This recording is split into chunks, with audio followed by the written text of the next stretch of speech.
जाते हैं। ये धातुएं जमीन के अंदर होती हैं।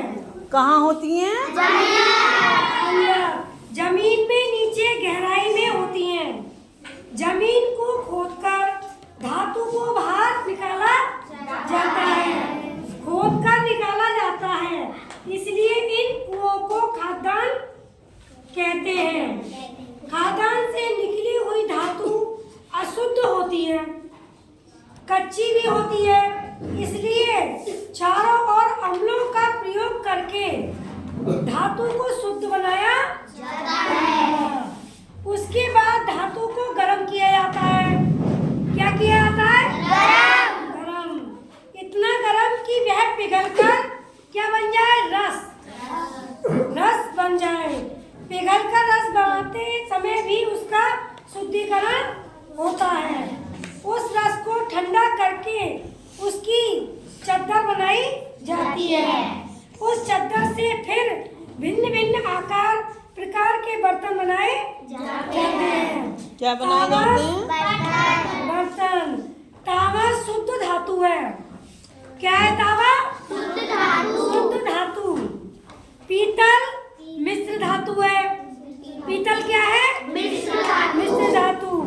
पीतल तांबा और कलई के मिश्रण से बनता है। किससे बनता है पीतल? तांबा और कलई के मिश्रण से। चद्दर से बर्तन बनाने के बाद उन्हें ठोका जाता है। ठोकने से भी मजबूत बनते हैं। तांबे और पीतल के बर्तन विविध प्रकार से उपयोगी में आते हैं। तांबे के बर्तन में पानी भरा जाता है, पीने का, भोजन बनाने का और स्नान करने का। तांबे के बर्तन में भरा हुआ पानी औषधि गुण से युक्त होता है, वह स्वास्थ्य के लिए अच्छा। अब जैसे बहुत से क्या कहते हैं, तांबे के बर्तन में रात को पानी भर के रख दो, वो पीते हैं ना सुबह को, औषधि के रूप में कार्य करता है तांबे के बर्तन का पानी। ठीक है। पीतल के बर्तन भोजन बनाने के और भोजन करने के उपयोग में आते हैं। पीतल के बर्तन है आप सबके घर में? इसके लिए उन्हें अंदर से कलई लगानी पड़ती है। उन्हें तो भोजन व स्वास्थ्य के लिए हानिकारक बन जाता है।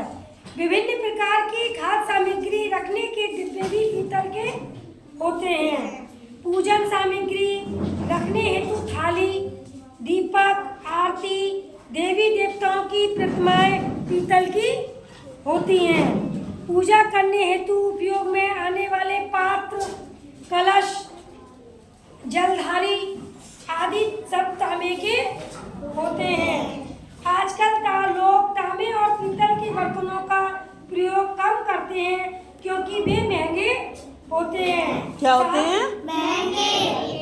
साथ ही उन्हें संभालने की परिश्रम करना पड़ता है, मतलब उन्हें अच्छे से साफ भी करना पड़ता है पीतल के और तांबे के बर्तनों को। परंतु ये बर्तन आरोग्य की दृष्टि से बहुत अच्छे होते हैं। इसमें भोजन खाने से हम बीमार नहीं होते। समझ में आ गई पीतल और तांबे के बर्तन के बारे में? जी दीदी। सही है। ठीक है, धन्यवाद।